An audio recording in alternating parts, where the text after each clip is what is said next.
Welcome back to the Green Beans Go channel. It's your host, me, Dinger Tuesday, August 13th. We're nearing the end, but hopefully we can squeeze some juice out of this in the coming weeks, the last few weeks. As always, there's two versions of this promo. Check your terms. Some of you can play as many games as you want and get $25 back per game. Others of you, like myself, can only get $25 back total, and it really sucks, okay? It sucks, but it is what it is. We have to live with it. Here's some general notes. And last week, again, I got called out on Reddit and on YouTube and on other various Discords where I was posting my plays because my lines, my suggestions are not always plus EV. You may be able to find better lines for the guys I pick on other books. Guys, I know, okay? I'm not claiming these to be EV. I try to line shop every other bet I place, but on Dinger Tuesday, since I'm forced to play it on FanDuel, I'm going to play it on FanDuel. Just because a guy is plus 100 higher on MGM doesn't mean I'm going to put money on him over there where there is no promo. I'm not gambling on this, Wednesday through Monday. Okay. I'm doing this only on Tuesday. So just understand that you may be able to find a better value play elsewhere, but that's not the purpose of this video. That's not the purpose of this promo. And I also think that trying to, add math to a market as volatile as home runs is risky anyway. And so I don't know if, true EV exists as finely and minutely as people act like it does in the home run market. There's my rant. My objectives, as always, are just to find you guys the right spots. I want to maximize free bets for you. I want to pick some guys occasionally that hit home runs, but I want you guys to be able to ride this out for a long time and make money. Last week, we did pretty well for the B team. Jackson Holiday at 870, Lowe at 560, Royce Lewis at 470, and Meadows at 750. We hit some real big dogs last week. We had 2 games canceled. That is what the red is for because of weather. And we've really evened the scales. 3 weeks ago, the B team was negative. Okay. But we've pulled it from the trenches, and now we are positive on the B team with a 10% ROI, 28% ROI for A team for a grand total. If you are converting your free bets at 75%, which is always my suggestion, we are at 19. If you want a free bet conversion tool for free, down in my description, there is a link to a website called OddsView. It's completely free. They do have paid versions, but the free bet converter element of their website is free. Check that out with that link. And if you want to sign up for other ARBs and EV plays, you can do that, but the free bet conversion tool is free. Let's talk about today. This game in Baltimore does not really have Ballpark Pal's, good graces, if you will. His what is it when you ask for somebody's hand in marriage? He doesn't have his blessing, okay? But Trevor Rogers has not been too incredibly, dialed in terms of his pitching and his command. So I do like Abrams at 680 in this one, but Jackson Holiday again, guys. I just think the market is not adjusted to this guy's ability, and plus 830 again, I just think is too valuable to not play, especially with this matchup against the righty Jake Irvin. So I've given it a C plus. I know I don't normally do that. I usually go C or B, but I think the weather and conditions dictate a C, but the amount of batters who I like to hit home runs dictate a B. So we're giving it a C plus. Conditions bad, batters good. I do think we can get 3 to 4 home runs in that. Moving on. Game in Cleveland was crazy last night. We had Quan, Pete Cora Armstrong, Hap, and maybe somebody else. All lefties. Lefties go crazy in Cleveland, but the wind is blowing into the batters tonight, whereas yesterday it was blowing out. So that is why it is projected to be a little bit worse. You see it, guys. I'm going back to the bread and butter. I don't like a lot of bats in this one. So we're going to go with Old Faithful, Jose Ramirez, and Josh Naylor. I know. I've been fading Josh Naylor, and you guys have been eating. I'm sorry. I'm going to maybe reverse jinx us. I don't know. He's on my list. Do with that what you will. This game was a game we saw last week. However, it was played in Seattle. We are back to Detroit, but it is the same matchup, Seattle and Detroit. I played these two guys last time, and Parker Meadows hit at 550. Now, I would not suggest playing these today. Okay, it fits the mold. George Kirby is expected to start. He is not confirmed, but the wind is blowing in. Detroit's a hard park to hit at. Ballpark Pal doesn't even think there'll be 2 home runs total in that game, so it's a skip for me.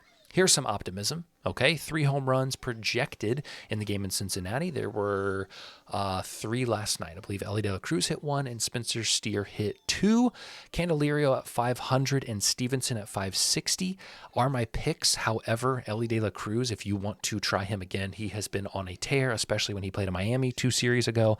The series in Milwaukee, he didn't look great, but last night comes back to Cincinnati and hits just a moonshot in like the 3rd inning. So I don't mind Ellie De La Cruz at all. TJ Friedel, I had my eye on. He was on my short list. These are my 2 official plays. I think we can get 3 to 4 home runs in this game. This one is not confirmed as far as who's starting for Miami. Belozo looks to be starting, but he's only had, I believe, a handful of starts this season, so his data wouldn't be that reliable anyway. Walker, however, is one of the worst pitchers at allowing high exit velocity and hard hit balls on the slate. So I've targeted Sanchez in this one. I don't love a lot of Miami bats, period, but I think Sanchez has a good matchup tonight. Brandon Marsh for the Phillies would be my secondary play. Not a game I probably get to. This one is also just a confusing, game holistically. Tampa Bay is an okay park to hit home runs in. It is indoors, but it's deep. Kikuchi has been struggling for like 90% of the year. He gets traded to Houston, and all of a sudden he becomes like Cy Young contender Kikuchi. Not really, but he's been pitching lights out for them. Will that stop? I don't know. Will that stop tonight? I don't think so because I don't love Tampa, but we'll see. Baz, I don't really know if that's how you say it. How can I not pronounce a 3-letter name? I don't know. If it's not Baz, I guess I just need to stop speaking because what else would it be? Anyway, really struggles in terms of the metrics for allowing home runs. However, I don't like a lot of Houston bats tonight. Alvarez obviously would be my most chalky pick, but he's plus 230. I don't love that. If you want a safe play, go Alvarez. I'm going Morel and Yandy Diaz, 400 and 680. Game in Boston, wind I believe is blowing towards the Green Monster, but guys are capable of hitting over that. I would go with Yoshida at 750, which I think for the matchup is a really good price. I don't love the game. Ballpark Pal doesn't hate it. I'm a little bit more negative on the game than Ballpark Pal is, but I think Yoshida at 750 is a good price. Nathaniel Lowe at 630 would be my other play. And this game in New York, Ballpark Pal is okay with it. 2.7 home runs projected. Ross Stripling is the expected pitcher, but not confirmed. Lawrence Butler usually leads off for Oakland, so I like him at 600 and Brandon Nimmo at 430. I've given this a B again just because I think there are a lot of bats that could hit home runs in this one. Second half of the slate, this game is atrocious. Zibby Matthews is going to make his start, MLB start. So he's like a 5-pitch pitcher, leans on his fastball as most may, doesn't have fantastic numbers. So we'll see what happens tonight. I'd go Vinny Pasquantino at 480, Max Kepler at 560, but again, it's a skip for me. What happened to the Yankees? They were minus 360 last night. You don't see minus 360 money lines in the MLB, but once a month maybe. I mean, I believe they were minus 170 or minus 210. To win the game on the spread, minus 1.5, and they lost 11-2. What? Just absolute meltdown from this team. But I think they come back tonight and they come back swinging.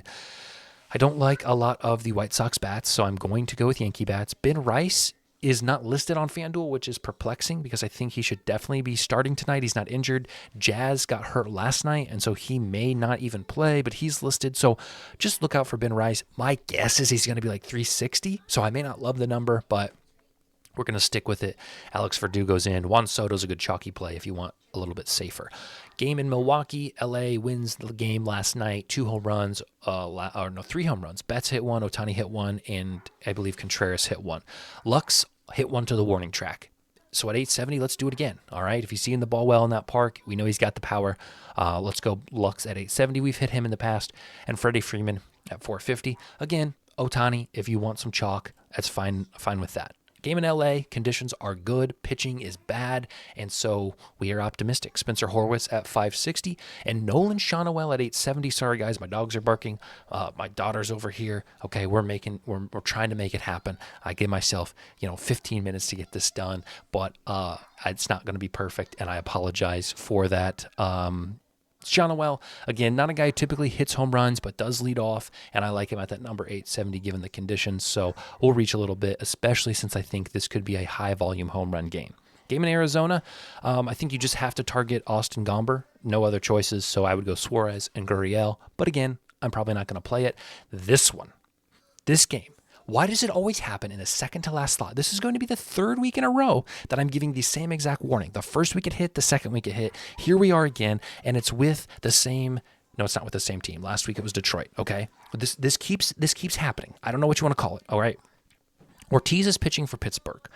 Ortiz pitched against the Padres 5 days ago on August 8th. Okay, and he gave up 4 hits, 2 homers, 3 strikeouts. When a team can turn around and face the same pitcher again the second time, it's typically advantage batters, all right? They just saw his stuff. They're used to his stuff, right? It's fresh in their mind. So there's nothing you should be doing in this game besides targeting San Diego Padres bats. And you're giving me Jackson Merrill, who has been hitting lights out, okay, against a righty with the wind blowing to right field. So typically a lefty's going to pull it, okay, towards right field. You're giving me him at 6:30, and David Peralta, a guy who, you know, is going to swing for the fences at 8:70. I don't know. Okay, I don't love, you know, the total volume of this game because I don't know if Pittsburgh hits very many, but I think Merrill, Peralta, Profar, and Cronenworth are all fantastic plays in this one. And if you want to do like a one-off, you know, for funsies bet, or you have some free bets you want to throw down, I think it's a good value spot. I'm not saying they're going to hit.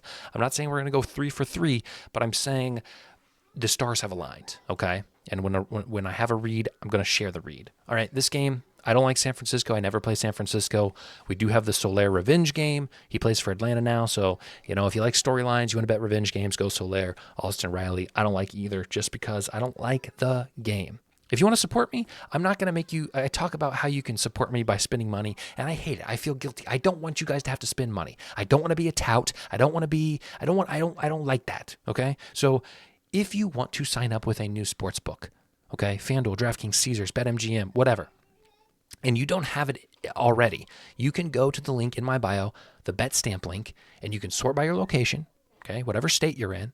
And if you sign up for that book, which costs you $0 that you would, you know, $0 extra dollars, I get money, okay? I get a kickback from Bet Stamp because of my partnership, all right? Because they obviously get money too when you sign up for the sportsbook because of their partnership, right? It's trickle-down economics.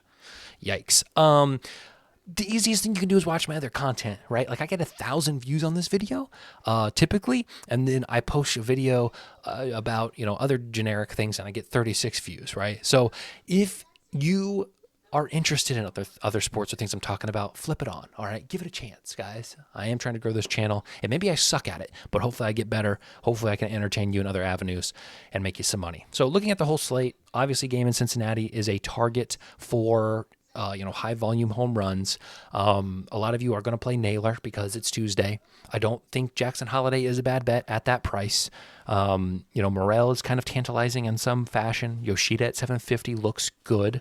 Second half of the slate, this game in New York, or this game in Chicago against New York, I think is a high volume game. Game in Milwaukee should be a high volume game, and the game in LA should be a decently high volume game. If you want a one-off play where you don't care how many home runs are hit, you just want pure raw value and matchup analysis, these two guys right here, plus maybe Profar and Cronenworth. Okay, so that's what I got for you today. A few weeks left. I will be transitioning to NFL content, guys. If you want to see any NFL content, okay, I'm considering doing something like this for touchdown bets. Okay, I don't know what that looks like, and I'm not saying I'm sharp at touchdown bets, but I'm saying I will put the work in to try to get an edge, and I'll try to share that edge with you. Okay, so if you want any of that, comment. Say I'd love some NFL, whatever. Okay, I'm just trying to do this, baby, and I love you guys for coming by and supporting me. Thank you as always. We'll see you next Tuesday.